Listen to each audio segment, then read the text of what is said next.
Nas ondas da Rádio Progresso AM 690, dando prosseguimento à série de entrevistas especiais sobre a Copa do Mundo FIFA, o contato com Gerd Wenzel, comentarista dos canais ESPN. Ele nasceu em Berlim, na Alemanha, em 1943 e trabalha como jornalista. Ele está no Brasil desde 1955. Gerd Wenzel, lhe pergunto, por que a Bundesliga é hoje o campeonato nacional mais atraente do mundo? Obrigado por atender a reportagem da Rádio Progresso. Olá, Fabiano. Olá, amigos da Rádio Progresso. Um grande abraço a todos. Bem, a Bundesliga ela é tão atraente por uma série de fatores. E o primeiro fator mais importante, sem dúvida, é a atenção que a Bundesliga dá à torcida e dá ao amante do futebol em geral. Então você tem estádios confortáveis, você tem estádios e entorno do estádio com muita segurança, você tem preços acessíveis, você tem um bom futebol e você tem um espetáculo dentro do estádio, inclusive antes do jogo. O que acontece? Acontece então que o futebol deixou de ser apenas um jogo de futebol para o público masculino, para os adultos, mas acabou sendo um espetáculo para toda a família. Você vê no estádio, eu tive a oportunidade de presenciar isso agora no Estádio Olímpico de Berlim, na final da Copa da Alemanha, você vê todas as gerações, jovens, crianças, adultos, os velhinhos, os da terceira idade, enfim, todos vão ao estádio e satisfazendo a torcida, satisfazendo o grande público em geral, você vai ter, evidentemente, um bom campeonato e uma Bundesliga de primeira qualidade, e é justamente o que está acontecendo. Nos canais ESPN, os locutores falam que os craques da Copa passam por ali. E na Bundesliga acontece isso, Gerd. Os jogadores da seleção alemã jogam no campeonato nacional. Então, qual a importância desses atletas jogarem no campeonato alemão? Isso é fundamental, por quê? Porque se você fizer uma análise dos dois principais times da Alemanha, que são o Bayern de Munique e o Borussia Dortmund, eles acabam formando os dois principais blocos dentro da seleção da Alemanha. Ou seja, eles já estão entrosados, eles já se conhecem, cada um já sabe a forma de jogar do outro. Então você tem previamente, já pelo fato de a maioria dos jogadores da seleção alemã jogarem nos dois principais clubes da Alemanha, sendo enxertados apenas por um ou outro, seja do Schalke, seja do Leverkusen, ou seja do Real Madrid, como o caso do Sami Khedira, ou seja do Podolski, do Mertesacker, no caso do Arsenal, mas a grande maioria joga dentro dos dois principais clubes da Alemanha, o que facilita, evidentemente, o entrosamento da seleção alemã. Você esteve recentemente em Berlim, Gerd, e evidentemente conversou com torcedores. Como o torcedor alemão enxerga a organização desta Copa do Mundo que acontece no Brasil na comparação com a Copa de 2006? Não dá para comparar, né, Fabiano? Vamos falar o seguinte, a Alemanha é a Alemanha, o Brasil é o Brasil, e cada país tem as suas próprias características. A infraestrutura na Alemanha já estava praticamente pronta. A infraestrutura de aeroporto, a infraestrutura de trens, a infraestrutura dos próprios estádios. Na realidade, para a Copa do Mundo na Alemanha foram construídos apenas 2 estádios. Então não dá para comparar, e o torcedor alemão não faz essa comparação. Ele sabe que ele virá ao Brasil, está previsto virem ao Brasil mais ou menos 6 a 8 mil alemães torcedores. Eles já sabem de antemão que o Brasil é o Brasil e a Alemanha é a Alemanha. Então nem se exige muita coisa. Seria bom que houvesse uma excelente estrutura aqui, seria bom que houvesse uma atenção para o conforto, para a segurança, mas infelizmente nós vivemos em condições brasileiras. E o torcedor alemão, ele vem para ficar aqui 2 ou 3 semanas, ele releva os problemas brasileiros e virá aqui para apoiar o seu time e, dentro das condições que o Brasil oferece, ter um tempo agradável. Então, eu não ouvi dos torcedores, até pelo contrário, eu conversei com alguns amigos meus da Alemanha, eles vêm ao Brasil e não perguntado sobre as manifestações, enfim, sobre o que está ocorrendo no Brasil, Eles não têm a menor preocupação com isso, Fabiano.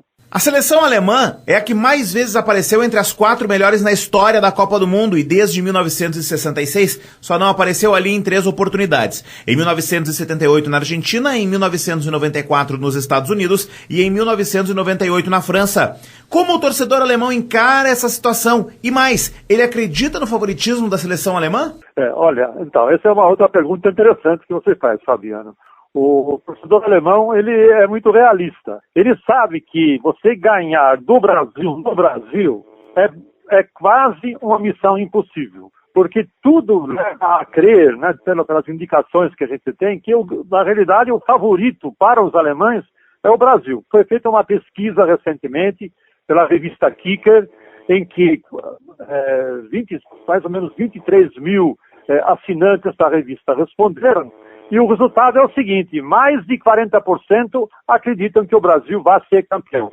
Mais ou menos 24%, 25% acreditam que a Alemanha seja campeã. Então, só por aí você vê o favoritismo para os alemães é do Brasil. Por uma série de questões. O Brasil joga em casa, o Brasil está ambientado, tem o apoio da torcida, tem o apoio da organização, né, da própria FIFA. Imagina, o Brasil vai ser eliminado nas oitavas de final, nas quartas de final. É muito difícil a gente imaginar isso.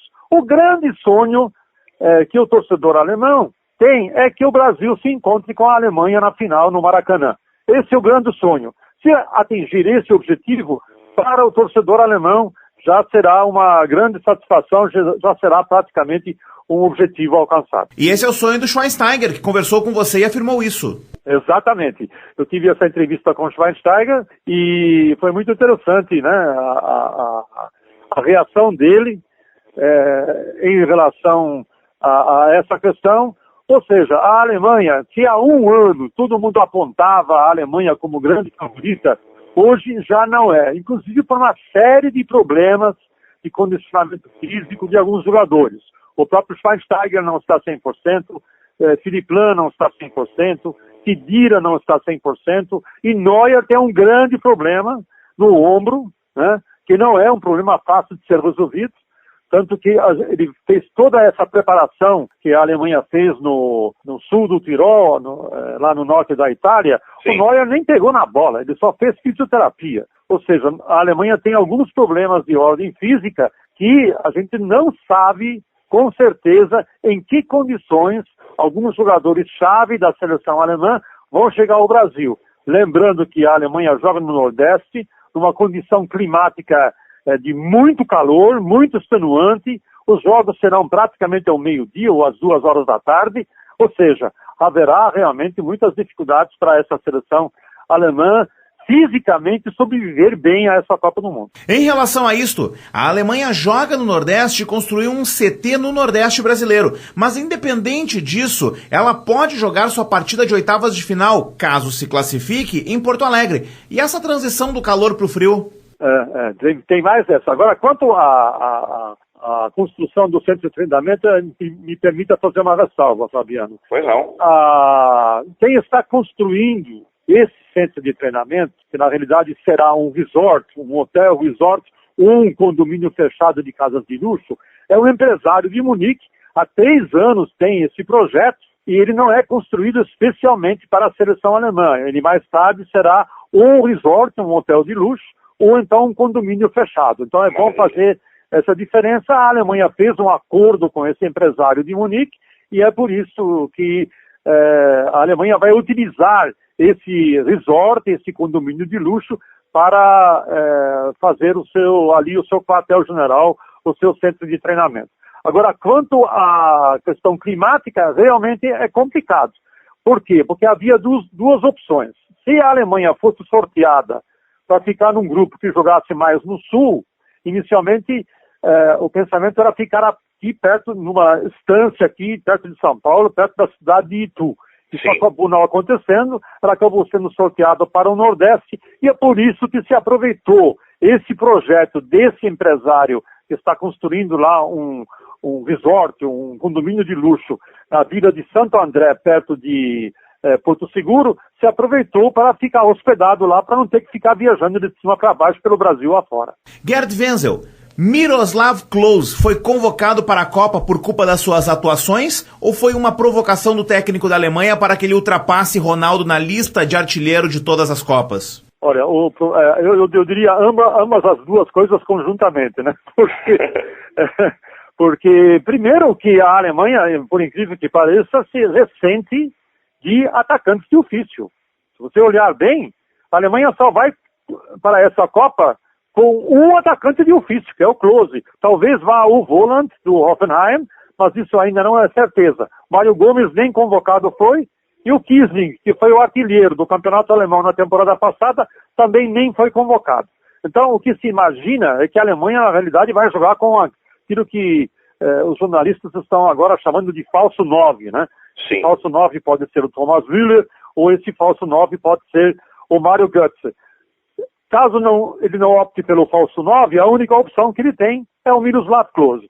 Então, é também por falta de outra opção que o Klose foi convocado. E se você acompanhar o Klose no campeonato italiano, na Lazio, ele fez uma boa campanha, não está também 100% na sua melhor forma física, mas seja como for, é o que a Alemanha tem disponível como atacante de ofício. Conversamos com Gerd Wenzel, talvez o maior especialista em futebol alemão no país e que atua aqui no Brasil. Gerd, obrigado por atender a reportagem da Rádio Progresso. Ficamos muito felizes com a tua participação aqui na nossa programação.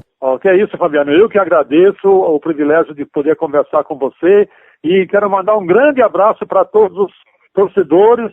Eu sei que há muitos descendentes de alemães ali nessa região. Quero mandar um grande abraço para eles e talvez um dia eu vá comer um churrasco aí com vocês. Será uma grande satisfação. E uma honra enorme para todos nós. Tchau, tchau!